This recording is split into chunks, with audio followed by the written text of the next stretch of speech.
കേരളമടക്കമുള്ള സംസ്ഥാനങ്ങളിൽ നിന്ന് കേരളത്തിൽ നിന്ന് വന്നില്ലേ? അൽഫോൺസ് കണ്ണന്താനം ഞങ്ങളുടെ കൂടെ വന്നില്ലേ? LDF നിന്നല്ലേ വന്നത്? പത്മജ വേണുഗോപാൽ വന്നില്ലേ? നിങ്ങൾക്ക് കിട്ടിയോ? അല്ല, കേരളത്തിൽ നിന്ന് അൽഫോൺസ് കണ്ണന്താനം MLA ആയിരിക്കുന്ന സമയത്താണ് അദ്ദേഹം ഞങ്ങളുടെ ഇടയിലേക്ക് രാജിവെച്ചുകൊണ്ട് വരുന്നത്.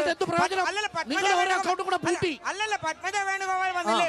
പത്മജ വേണുഗോപാൽ വന്നതിന്റെ അടിസ്ഥാനത്തിലാണ് പ്രതാപന് സ്ഥാനം നഷ്ടപ്പെട്ടത്. പത്മജ വേണുഗോപാൽ BJP-യിലേക്ക് വന്നതുകൊണ്ടാണ് TN പ്രതാപന് തൃശ്ശൂർ നഷ്ടപ്പെട്ടത്. അല്ലെങ്കിൽ എന്താ തൃശ്ശൂർ നഷ്ടപ്പെടാൻ കാരണം? ഇല്ലെങ്കിൽ പ്രതാപൻ വരണ്ടേ അവിടെ? അപ്പൊ പ്രതാപൻ പോയ കാരണം പത്മജ വേണുഗോപാലാണ്, അല്ലാതെ അപ്പുറത്തൊന്നുമില്ല. എന്റെ ചോദ്യമല്ല, ബെന്നി ബെഹനാൻ ഒട്ടുകുത്തിയാൽ അത് താമരയ്ക്ക് വീഴുമെന്നാണ് കമ്മ്യൂണിസ്റ്റുകാർ പറയുന്നത്. അത് പറയേണ്ടത് UDF-ന്റെ പ്രതിനിധിയല്ലേ? അങ്ങനെയാണോ വേണ്ടോ എന്ന് പറയേണ്ടത് ഞങ്ങളല്ലല്ലോ.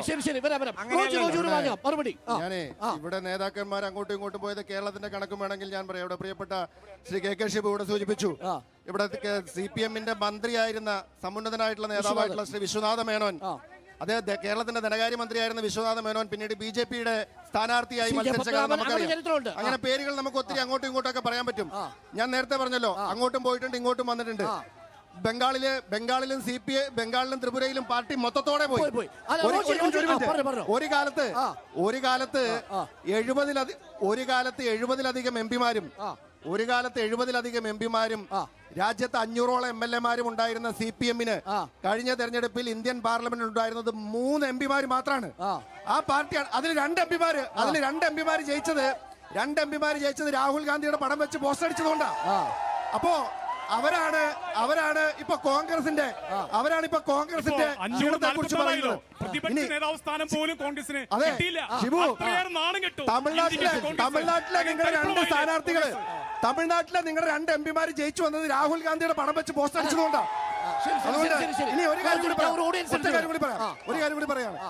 ഇവിടെ രാഷ്ട്രീയ പാർട്ടികളെ കുറിച്ച് ഇനി വേറൊരു വ്യത്യാസം കൊണ്ടുണ്ട് ഈ തെരഞ്ഞെടുപ്പില്. ഇവിടെ BJP-യുടെ പ്രതിനിധികളൊക്കെ ഉണ്ടല്ലോ. ഇവിടെ രവീന്ദ്രൻ മാഷിന്റെ തെരഞ്ഞെടുപ്പ് കൺവെൻഷൻ ഉദ്ഘാടനം ചെയ്തത് ജനതാദളിന്റെ നേതാവായിട്ടുള്ള മുൻ മന്ത്രി മാത്യു ടി തോമസ് ആണ്. അദ്ദേഹത്തിന്റെ പാർട്ടി കർണാടകയിൽ BJP-യോടൊപ്പമാണ്. അപ്പോ ഈ പാർട്ടികൾ അങ്ങോട്ടും ഇങ്ങോട്ടും ഒക്കെ മത്സരിക്കുന്നത് ഇത് BJP-ക്കും ബാധകമാണ്, ഇത് CPM-നും ബാധകമാണ്. കർണാടകയില് BJP-യോടൊപ്പം മത്സരിക്കുന്ന നരേന്ദ്രമോദിക്ക് വേണ്ടി വോട്ട് ചോദിക്കുന്ന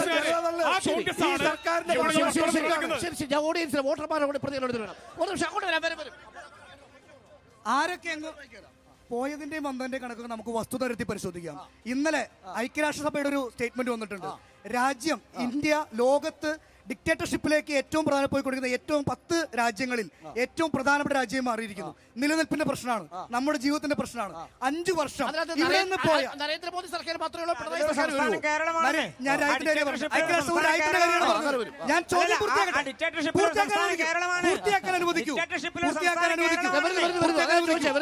ആ സ്ഥിതിയിൽ ഞങ്ങളുടെ നിലനിൽപ്പിന്റെ പ്രശ്നത്തിൽ, ഈ രാജ്യത്ത് ഞങ്ങൾക്ക് ജീവിക്കാൻ കഴിയുമെന്ന പ്രശ്നത്തിൽ കഴിഞ്ഞ 5 വർഷക്കാലം ഈ കേരളത്തിൽ നിന്നും 19 എംപിമാർ വിജയിച്ചു പോയിട്ടുണ്ട്.